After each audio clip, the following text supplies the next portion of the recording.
हमारा देश भारत एक कृषि प्रधान देश है, लेकिन क्या फ़ायदा इसके कृषि प्रधान होने का जब यहाँ का किसान ही समस्याओं से जूझ रहा है। थंबनेल देख के तो आपको पता चली गया होगा कि आज हम किसकी बात करने वाले हैं।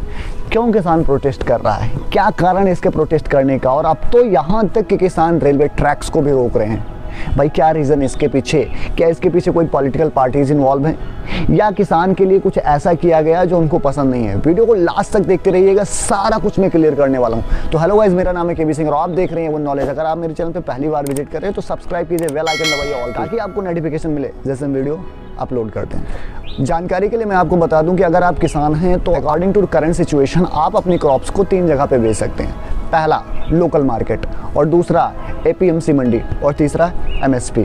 तीनों के बारे में डिटेल में बताने वाला हूं, बस वीडियो को लास्ट तक देखते रहिएगा। और मैं लास्ट में ये भी बताऊंगा कि क्या इनका प्रोटेस्ट करना सही है या गलत, या इसके पीछे कोई पॉलिटिकल पार्टीज इन्वॉल्व हैं या किसी और देश से लोग इनडायरेक्टली इनमें इन्वॉल्व हैं। तो वीडियो को छोड़ के मत जाइएगा। पहला लोकल मार्केट। अब लोकल मार्केट क्या है?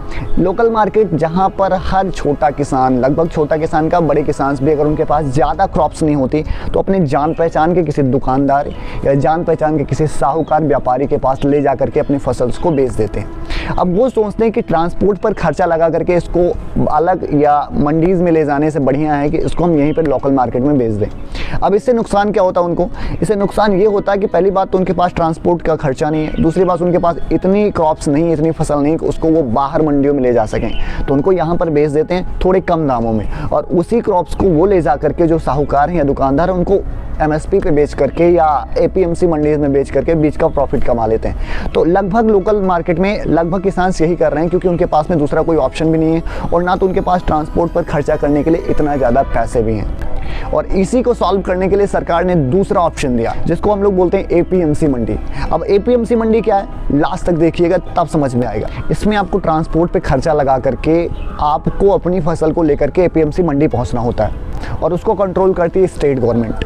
अब स्टेट गवर्नमेंट कंट्रोल करने के साथ साथ वो आपको प्रोवाइड करते हैं वेयर हाउसेस, स्टोरेज और बाकी सारी चीज़ें, ताकि आप अपने क्रॉप्स को वहाँ पे रोक पाओ। अब जब आप अपनी फसल लेकर के वहाँ पे पहुँचते हैं तो वहाँ पर पहले से ही कमीशन एजेंट्स बैठे होते हैं। अब उन कमीशन एजेंट्स का काम ऐसे होता है कि वो आपकी फसल की देखरेख, उसको लोडिंग, अनलोडिंग और उस पर बिडिंग यानी कि बोली लगाने का काम करते हैं।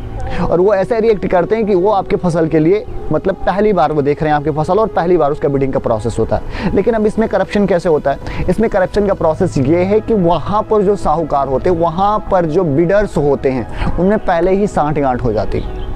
साँठ-गाँठ का प्रोसेस ये है कि वहाँ पर वो लोग पहले ही साँठ-गाँठ कर लेते हैं कि देखो ऐसा है, जो ये नई क्रॉप्स आ रही है, वो एजेंट बोलता है कि देखो इस पे 6% का कमीशन मिनिमम मुझे मिलना चाहिए, जो कि अलग अलग स्टेट्स में अलग अलग है, बट मिनिमम 5 से 6% हर जगह प्रोवाइड किया जाता है। अब 5% का अगर रेशियो हम उठा करके देखें तो अगर कोई किसान आलू लेकर के पहुँचता है एपीएमसी मंडी और वहाँ पर वो अपने आलू को 20 रुपये प्रति किलो के दाम से बेच के आता है, और एजेंट अगर उसके सारे प्रोसेस को देखने में 5% लेता है, यानी पर 20 रुपये पर 1 रुपये उसे मिलना चाहिए। लेकिन होता यूँ है कि वहाँ पर करप्शन के बहुत ज़्यादा चांसेस हो जाते हैं। पहली चीज़ कि बिडिंग फिक्स हो जाती है, बिडिंग फिक्स होने के कारण वहाँ पर आपको बहुत ज़्यादा दाम नहीं मिल पाता। और दूसरा प्रोसेस कि इसमें इतना ज़्यादा करप्शन इन्वॉल्व है कि वो जो एजेंट है, जो कमीशन एजेंट है, वो आपसे 20 रुपये में खुद ही आलू को खरीद लेता है, और उसको बाद में वो बाकी प्राइवेट कंपनीज को वो 50 रुपये प्रति किलो के दाम से बेच देता है। यानी कि आपसे 150% का प्रॉफिट वो ले जाता है कमीशन एजेंट, जिसका ना तो कोई खेत था, ना तो उसकी फसल थी, और ना ही कुछ उसका था। लेकिन वो 5 मिनट का समय दे करके आपसे और आपसे मेहनत, आपके द्वारा की गई मेहनत का सबसे ज़्यादा प्रॉफिट उठाते हैं कमीशन एजेंट्स। अब इसमें समस्याएं आ रही थी किसान को, तो इस समस्या को दूर करने के लिए तीसरा जो ऑप्शन आया, जिसको हम लोग बोलते हैं एमएसपी, जिसको हम लोग बोलते हैं मिनिमम सपोर्ट प्राइस। अब जब गवर्नमेंट ने देखा कि इसमें जो एजेंट्स हैं जिनका कुछ नहीं वो सबसे ज़्यादा प्रॉफिट कमा रहे हैं, तो इसके लिए उन्होंने एमएसपी का सिस्टम लागू किया। अब एमएसपी में कुल 23 फसलें आती हैं, सारी फसलें नहीं आती, जिनकी लिस्ट ये है। अब सबसे बड़ी बात यह है कि एमएसपी से गवर्नमेंट को क्या प्रॉफिट मिलने वाला था और किसानों को क्या प्रॉफिट मिलने वाला था। गवर्नमेंट ने सोचा कि अगर हम प्राइस को फिक्स कर देंगे तो इसका मतलब किसानों को इससे कम प्राइस नहीं मिलेगा, और वो इस प्राइस पर अपनी फसल को कहीं पर भी बेच सकते हैं। और इसी सिस्टम को जब डीप में समझा जाए तो हमें ये पता चलता है कि इससे जो किसानों का नुकसान हुआ ये हुआ कि इसमें जो किसानों की बिडिंग में यानी बोली में जो थोड़ा ज़्यादा पैसे मिल जाते थे, अब उनको बोली में उतने पैसे नहीं मिलते जितना पहले मिलते थे। दूसरी बात कि एमएसपी का सबसे बड़ा नुकसान इनडायरेक्ट रूप पे किसानों को पड़ा। हमारे देश में लगभग 100 से 120 मिलियन फार्मर्स हैं, जिसका लगभग 30 से 35% टोटल ऑल ओवर इंडिया देखा जाए। अगर यूपी देखा जाए तो लगभग 47% फार्मर्स ऐसे हैं जो अनएजुकेटेड हैं। यानी अनएजुकेटेड का मतलब ये है कि उनको एमएसपी की वेबसाइट के बारे में भी नहीं पता अभी, और वो एमएसपी के वेबसाइट पे जाकर के प्राइस चेक करें, सेलिंग प्राइस, इससे अच्छा है वो अपने लोकल मार्केट में ही मार्केट को बेच देते, क्योंकि उनको कोई बताता नहीं, कोई गाइड करने वाला नहीं होता। अब इसमें किसानों के लिए एक बर्डन हो गया। सबसे बड़ी बात कि किसान केवल अपनी फसल को अपने स्टेट के एमएसपी मंडी में ही बेच सकता है, यानी अलग वो नहीं जा सकता।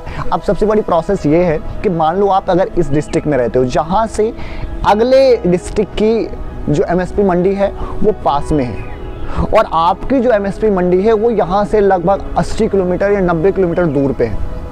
अब इतनी दूर होने के कारण आप सोचते हो कि यार ट्रांसपोर्ट का खर्चा मेरा बच जाए अगर मैं फसल को यहीं पे बेच दूं, लेकिन गवर्नमेंट ने रूल बना दिया कि आप अपनी फसल को केवल अपने एमएसपी मंडी पे बेच सकते हैं। अब इससे धांधलेबाजी सबसे ज़्यादा ये बढ़ जाती है कि जब अपनी फसल लेकर के आप एमएसपी मंडी में पहुंचते हैं तो वहाँ के जो कार्यकर्ता होते हैं, जिनको हम ऑफिसर्स कहते हैं, या जो भी अधिकारी होते हैं वहाँ पे, वो आपको बार बार चक्कर लगवाते हैं। अब आपके पास में दूसरा ऑप्शन ना होने के कारण, क्योंकि वो जानते हैं कि आप कहीं अलग दूसरी एमएसपी मंडी में अपनी फसल को बेच नहीं सकते, तो इसके लिए वो क्या करते हैं कि आपको 2 बार या 3 बार या 4 बार वापस करते हैं। तो किसान बार बार वापस होने के कारण वो ट्रांसपोर्ट पे इतना खर्चा नहीं कर पाता है, वो इसके कारण वो अपनी फसल को जो प्राइस मिलता है उसी पर बेच करके चलाता है।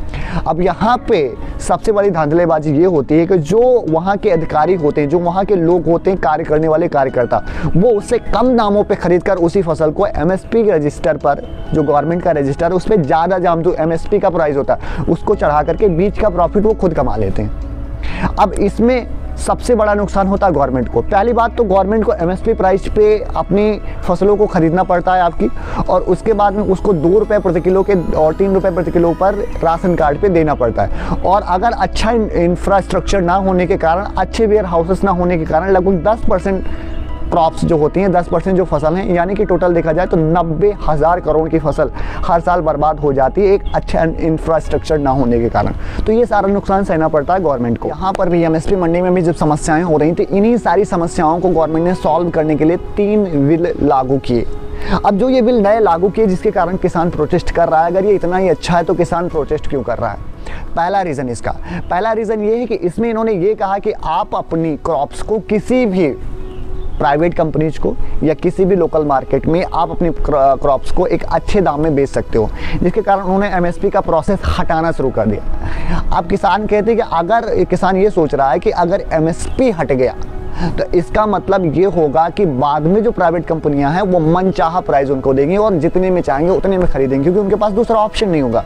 और तीसरी बाकी 2 बातें जो हैं वो वीडियो ज़्यादा लंबी हो रही है, इसके कारण सेकंड पार्ट में हम आपको बताएंगे कि सेकंड क्या रीज़न है कि क्यों किसान प्रोटेस्ट कर रहा है। ये तो था अभी बेसिक कि किसानों के साथ क्या हुआ। इस बिल को लाया गया था जून 2020 में। क्यों? क्योंकि उस समय कोरोना काल का समय चल रहा था और गवर्नमेंट को पता था कि अगर ये बिल लाया जाएगा तो इसमें किसान प्रोटेस्ट करेंगे, इसमें बाकी लोग भी इन्वॉल्व होंगे और प्रोटेस्ट होगा, हंगामा होगा। ये सारी बातें पहले ही गवर्नमेंट को पता था, इसलिए इसको लागू किया गया तब जब लोग अपने घरों में बैठे थे। अब इसका हमें फ़ायदा है या नुकसान, इसके बारे में अभी तक तो आप समझ गए होंगे। बाकी डिटेल में मैं नेक्स्ट वीडियो में बताऊंगा कि क्या प्रॉफिट है इसका किसानों के लिए और क्या इसका नुकसान है और क्यों किसान कर रहा है प्रोटेस्ट। पूरा जानने के लिए वीडियो का सेकंड पार्ट जरूर देखें।